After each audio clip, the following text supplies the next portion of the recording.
여러분은 여러분에게 가장 중요하다고 생각되는 것을 어떻게 관리하십니까? 그것을 함부로 다루십니까? 아니면 그냥 버리십니까? 아니면 결코 버릴 수 없기 때문에 가장 중요한 장소에 놓고 그것을 또 확인하고 지키고 보호하십니까? 우리는 가장 중요한 것을 어떻게 대해야 하는지를 잘 알고 있지 못한 것 같습니다. 우리가 그 사실을 오늘 본문을 통해서 한번 확인하게 되길 원하고 가장 중요한 것이 무엇인지를 고백하는 이 시간이 되길 원합니다.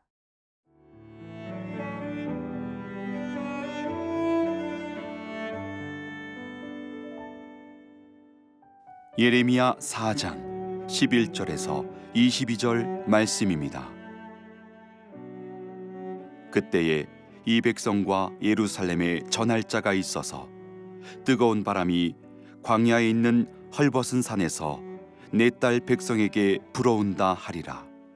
이는 키질하기 위함도 아니요 정결하게 하려 함도 아니며 이보다 더 강한 바람이 나를 위하여 오리니 이제 내가 그들에게 심판을 행할 것이라.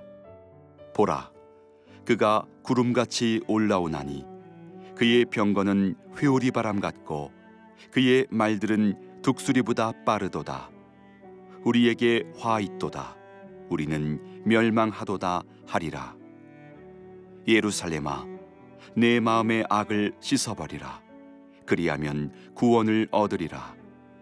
내 악한 생각이 내 속에 얼마나 오래 머물겠느냐. 단에서 소리를 선포하며 에브라임 산에서 재앙을 공포하는도다. 너희는 여러 나라에 전하며 또 예루살렘에 알리기를 에워싸고 치는 자들이 먼 땅에서부터 와서 유다 성읍들을 향하여 소리를 지른다 하라. 그들이 밭을 지키는 자같이 예루살렘을 에워싸나니 이는 그가 나를 거역했기 때문이니라. 여호와의 말씀이니라. 네 길과 행위가 이 일들을 부르게 하였나니 이는 네가 악함이라. 그 고통이 네 마음에까지 미치느니라. 슬프고 아프다. 내 마음속이 아프고 내 마음이 답답하여 잠잠할 수 없으니 이는 나의 심령이 나팔 소리와 전쟁의 경보를 들음이로다. 패망에 패망이 연속하여 온 땅이 탈취를 당하니 나의 장막과 휘장은 갑자기 파멸되도다. 내가 저 깃발을 보며 나팔 소리 듣기를 어느 때까지 할꼬. 내 백성은 나를 알지 못하는 어리석은 자요 지각이 없는 미련한 자식이라. 악을 행하기에는 지각이 있으나 선을 행하기에는 무지하도다. 우리는 예언자 예레미야의 말씀을 통해서 계속해서 유다의 멸망 예언을 우리는 듣고 있습니다. 먼저는 어제 본문인 예레미야 4장 5절에서 9절에 유다의 멸망을 예언한 첫 번째 이야기가 나왔고, 오늘 본문 11절부터 13절에 다시 한번 유다가 멸망할 것이라는 예언의 말씀이 나옵니다. 11절에서 13절의 말씀입니다. 그때 이 백성과 예루살렘에 전할 자가 있어서 뜨거운 바람이 광야에 있는 헐벗은 산에서 내 딸 백성에게 불어온다 하리라. 이는 키질하기 위함도 아니요 정결케 하려 함도 아니며 이보다 더 강한 바람이 나를 위하여 오리니 이제 내가 그들에게 심판을 행할 것이라. 보라, 그가 구름같이 올라오나니 그의 병거는 회오리 바람 같고 그의 말들은 독수리보다 빠르도다. 우리에게 화 있도다. 우리는 멸망하도다 하리라. 아멘. 하나님의 심판의 날에 그 심판을 피할 수 없게 된다는 것입니다. 뜨거운 바람이 광야에 있는 헐벗은 산에서 불어온다고 합니다. 하지만 이 바람은 어떤 추수를 하기 위해 알곡을 걸러내는 키질을 할 때 바람이 살랑살랑 불면서 쭉정이를 날려보내는 바람이 아닙니다. 그것은 그 바람을 통해서 우리를 정결케 하고자 하는 회복의 기회가 아닙니다. 그것은 심판의 바람입니다. 그것은 회오리 바람처럼 임한다고 얘기하고 있고 그 곡식을 다 말려버리는 뜨거운 바람으로 임한다고 말하고 있습니다. 그 멸망은 너무 괴롭고 힘든 것입니다. 그 멸망의 바람이 임하는 이유는 무엇입니까? 하나님께로 돌아가지 못하게 하는 그러한 남유다의 큰 문제는 어디에 있습니까? 그것에 대해서 오늘 보면 14절은 이렇게 답하고 있습니다. 예루살렘아, 내 마음의 악을 씻어버리라. 그리하면 구원을 얻으리라.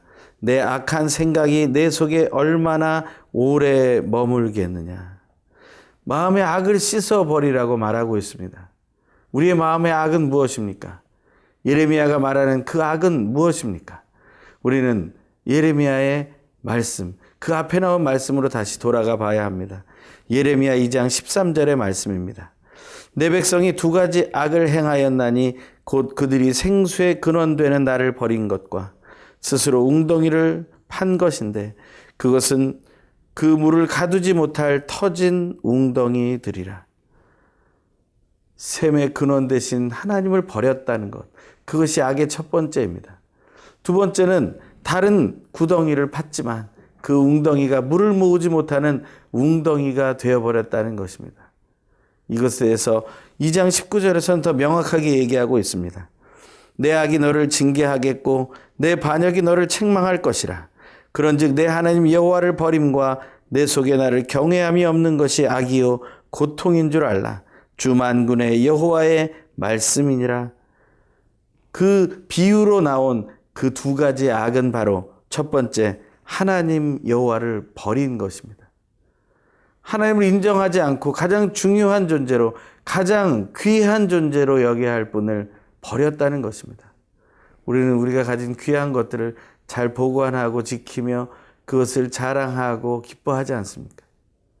그런데 우리는 우리의 창조주요, 우리를 구원하시는, 또 우리의 심판자가 되시는 하나님을 버렸다는 것입니다. 그것이 얼마나 어리석은 일입니까? 왜 우리의 눈은 그렇게 바뀌어진 것입니까? 진정 가치 있는 것을 알아보지 못하고 무가치한 우상을 가치 있는 자리에 올려놓고 온전한 가치가 되신 하나님을 버리는 것. 그것이 우리의 슬픔이고 고통인 것입니다. 또 하나 우리의 악이 무엇입니까? 바로 우리의 속 안에 하나님을 경외함이 없는 것입니다.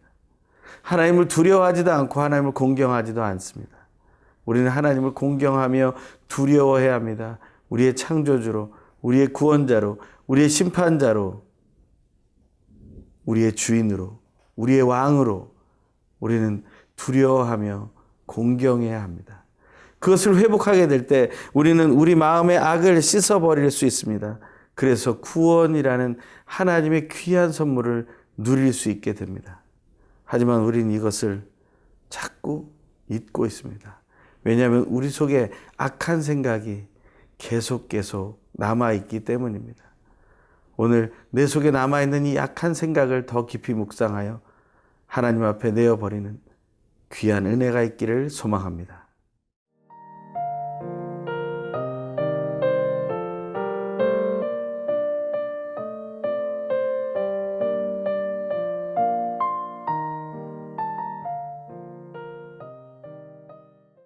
하나님께서 우리에게 주신 좋은 방법은 바로 우리 마음속의 악을 씻어버리라는 것입니다. 우리 속에 있는 악한 생각은 무엇을 의미합니까? 무슨 생각이기에 우리 속에 그렇게 오랫동안 머물러서 떠나지 않고 있는 것입니까? 그것은 바로 우상을 숭배하는 것입니다. 또한 열방의 강대국을 의지했던 남유다의 실수입니다.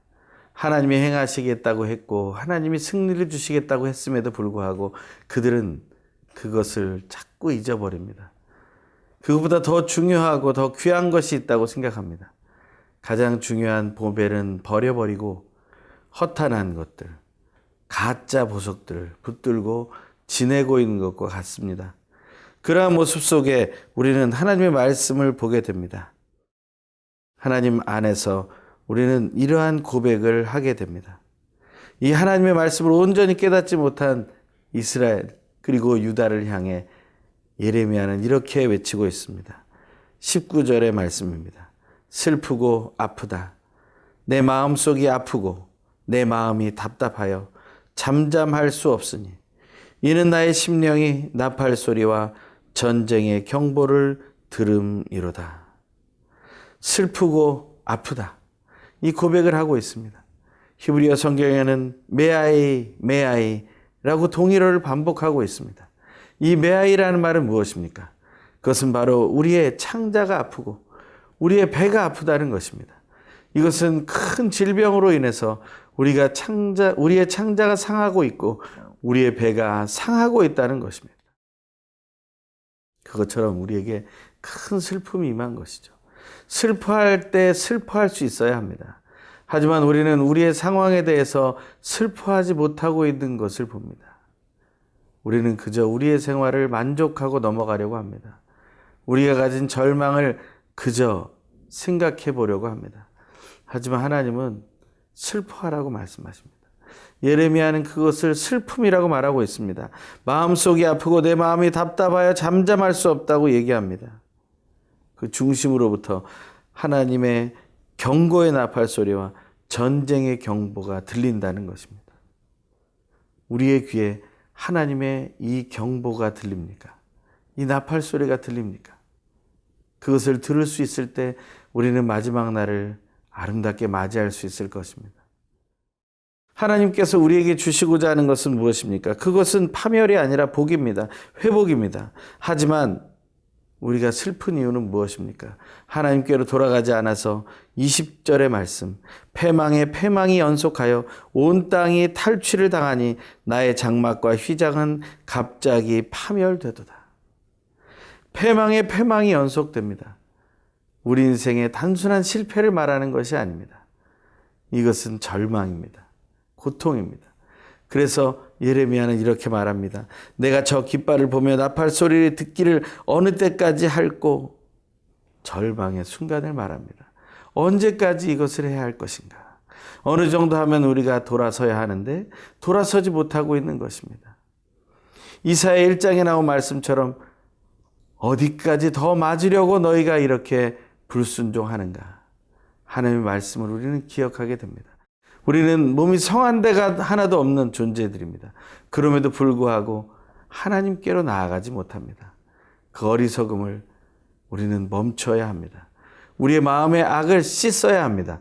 그래야 우리는 새롭게 될 수 있습니다. 그렇지 않으면 우리는 결국에 허망한 결국을 맛보게 됩니다. 22절의 말씀입니다. 내 백성은 나를 알지 못하는 어리석은 자요 지각이 없는 미련한 자식이라. 악을 행하기에는 지각이 있으나 선을 행하기에는 무지하도다. 하나님을 알지 못하는 어리석음이 우리 안에 있다는 것입니다. 악을 행하기에는 지각이 있습니다. 하지만 하나님을 바라보는 데는 우리가 지각이 없습니다. 그것이 우리의 슬픔입니다. 하나님이 원하시는 것은 선을 행하기에 지각이 있고 악을 행하는데 무지하게 되길 바라는 것입니다. 사도 바울은 로마서 12장 21절에서 이렇게 말합니다. 악에게 지지 말고 선으로 악을 이기라. 우리는 이 말씀을 기억하게 되기 바랍니다. 우리 선에 대해서 지각이 있고 악에 대해서 무지하여 우리의 마음속의 악을 씻어버리는 은혜가 오늘 우리에게 넘치길 소망합니다. 기도하겠습니다. 하나님의 뜻을 이루어 주시옵소서. 하나님의 말씀대로 악에게 지지 않고 선으로 악을 이기는 믿음의 삶을 누리게 하여 주시옵소서.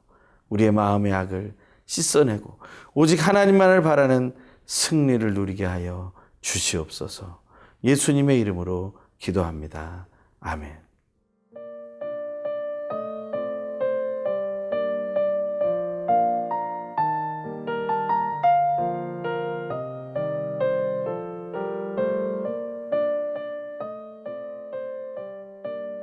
이 프로그램은 시청자 여러분의 소중한 후원으로 제작됩니다.